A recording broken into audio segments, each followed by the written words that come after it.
જય માતાજી બધાને. જય હું વેદાંત માતાજી. બારોટ. આપણે ધર્મ દર્શનનો તો તમને ખ્યાલ જ છે કે આપણે હિન્દુ ધર્મનો પ્રચાર કરવા માટે વિડીયો બનાવીએ છીએ. તો આજે આપણે આવ્યા છીએ ભાદરા ગામ અને બાંભણિયા ગામની વચ્ચે. ભાદરા ગામની આ જમીન છે અને અહીંયા આપણે ખાંડાવાળા ખોડિયારમાં છે. લગભગ 150 વર્ષથી અહીંયા માની જગ્યા છે અને 5 વીઘામાં ફેલાયેલી છે. અને આપણે આ બાપુ છે મનહરદાસ બાપુ, 60 વર્ષથી બાપુ અહીંયા છે અને ખૂબ સારું કામ આપણા ધર્મ પ્રત્યેનું કરે છે. નિર્મળદાસ બાપુ છે આપણી હારે. રામજી મંદિર, આપણે ભાદરા ગામમાં રામજી મંદિર છે ને, ત્યાં સેવા પૂજા કરે છે. તો આપણે એના માટે સાંભળીએ આપણા ખાંડાવાળા ખોડિયારમાંનું ઇતિહાસ ને એવું બધું. બોલો ખોડિયાર માત કી જય, સત્ય સનાતન ધર્મ કી જય. આમ તો 150-200 વર્ષ થવા આવ્યા છે. બહુ પુરાની જગ્યા છે અને અહીં અવરનવર માણસો આવે જાય છે. અમારે બાપુ મનોહરદાસ બાપુ 50 થી 60 વર્ષથી અહીંયા છે અને એમનું પણ કામ સારું છે અને બાપુ બહુ સંતોષી અને સારી રીતે બધાને આવકાર આપે છે, સત્કાર આપે છે. અહીંયા અવરનવર કોઈ કથાઓ, સત્યનારાયણ ભગવાનની કથાઓ થતી હોય છે. બીજા નંબરમાં કે અમારે જેવા કોઈ સાધુ સમય મળે તો અહીંયા આવે છે. આપણા ભક્તજનો છે અમારા, એ પણ અહીંયા હોય જ છે અવરનવર. એમને આજુબાજુ વાડીઓ છે એટલે અહીંયા હોય જ છે અને બહુ સરસ મજાની એવી જગ્યા છે. ખોડિયારમાંનું મંદિર નાનું એવું બનાવેલું છે ને વર્ષોથી કહેવાય કે ખાંડાની ખોડિયાર. ખાંડાની ખોડિયાર એટલે કે અહીંયા અમારા ગામમાં ઘણા સમય પહેલા એક મિસ્ત્રી ભાઈઓ હતા. એમને ત્યાં બહુ ખોટ હતી સંતાનની. એમને માતાજીએ આપેલો દીકરો, એનું નામ ખોડાભાઈ નામ પાડ્યું હતું, ખોડો નામ પાડ્યું હતું. અને એ પણ એ લોકો અહીંયા ઘણી વાર માતાજીની લાપસી કરવા આવે, નિવેદ કરવા, અને લાપસી કરે. એ લોકો કથાઓ કરે છે. અહીં ઘણી વાર સપ્તાહો, મોટી મોટી સપ્તાહો પણ થયેલી છે.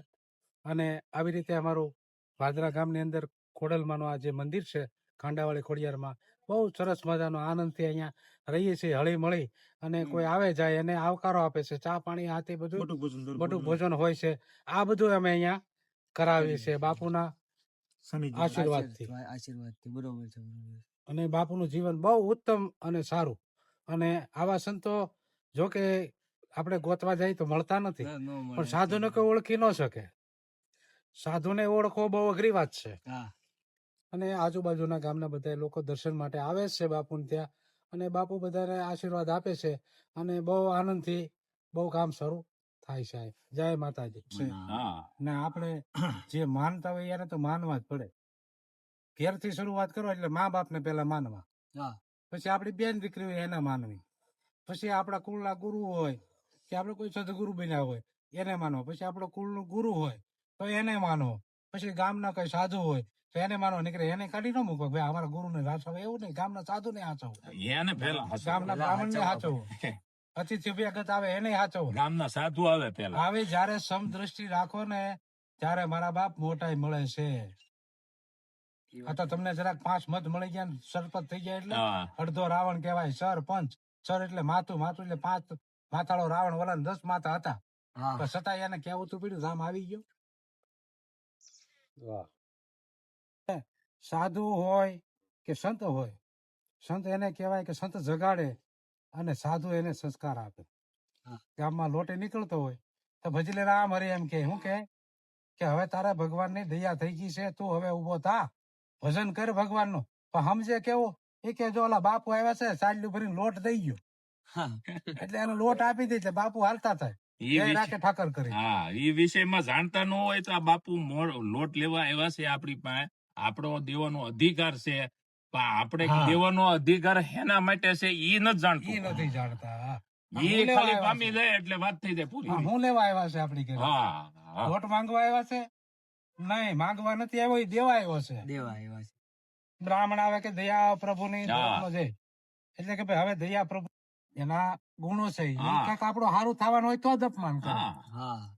જે કરે એ પણ આપણને ગાળ દઈ દીધી, એ આપણું કઈ સારું કરવાનું હોય ને તો જ એને ગાળ દીધી હોય. નકર સાધુ કે સંત કોઈ દિવસ ગાળ દેતા નથી.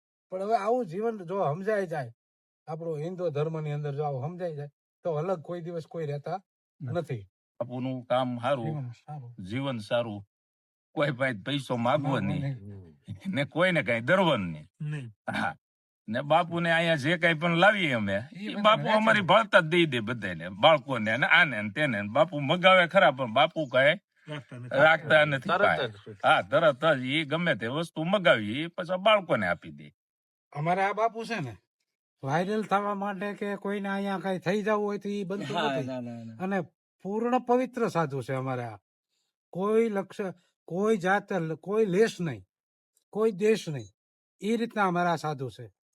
સાધુને કોઈ જરૂર હોતી નથી, ખાલી એક ધોતી પહેરી હોય, લંગોટ હોવી જોઈએ. આજે સંન્યાસી સાધુઓ છે કે પછી અમે તો સંસારી છીએ બાપા, એટલે પાટલા ને પુષ્કળ એવું પહેરી. પણ સાધુ જે ભજન કરવા બેઠો છે, જે ભજન કરે છે, એને કોઈ જરૂર નથી. એને નથી મોબાઈલની જરૂર, નથી એને દાંતિયાની જરૂર, નથી એને અરીસાની જરૂર, કે નથી એને ચેલાની જરૂર, કે નથી ચેલીની જરૂર. આ બધા ચેલ્યા ને ચેલીઓ કરવા મરી મરી અને આ દુનિયાને બધાને ક્યાંય ના ક્યાંય પહોંચાડ્યા છે. મારા બાપ વાડા બાંધી બાંધી અહીંયા આવો સમજાવીએ, અહીંયા આવો સમજાવીએ.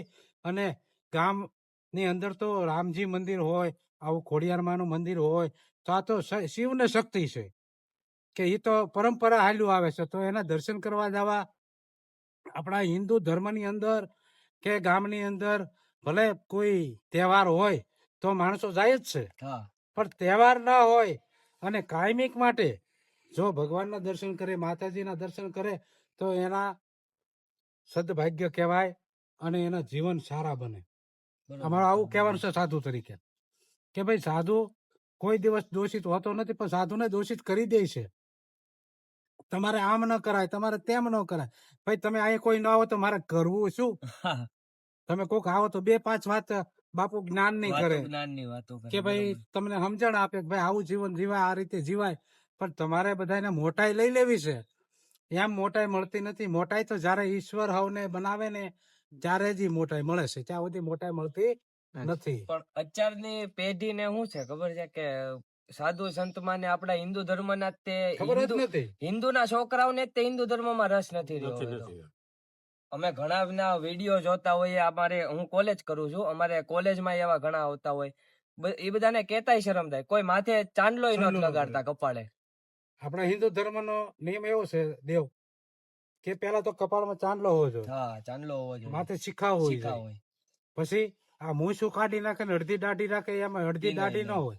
મૂછ હોવી ભલે દોરો રાખે, ઝીણી રાખે, પણ મૂછ હોવી જોઈએ, દાઢી હોવી જોઈએ, માથે બાંધેલું હોવું જોઈએ. પછી સવારમાં ઉઠી અને માતા પિતાના દર્શન કરવા જોઈએ. ઘરની અંદર આપણા જે દેવી દેવતા પધરાવે એના દર્શન કરવા જોઈએ. આ બધા દર્શન કરી અને પછી આપણે ગામની અંદર જે કઈ મંદિરો હોય ત્યાં બધા દર્શન કરીને પછી તમારા કામે તમે જાઓ તો તમને તમારો શુભ દિવસ બને.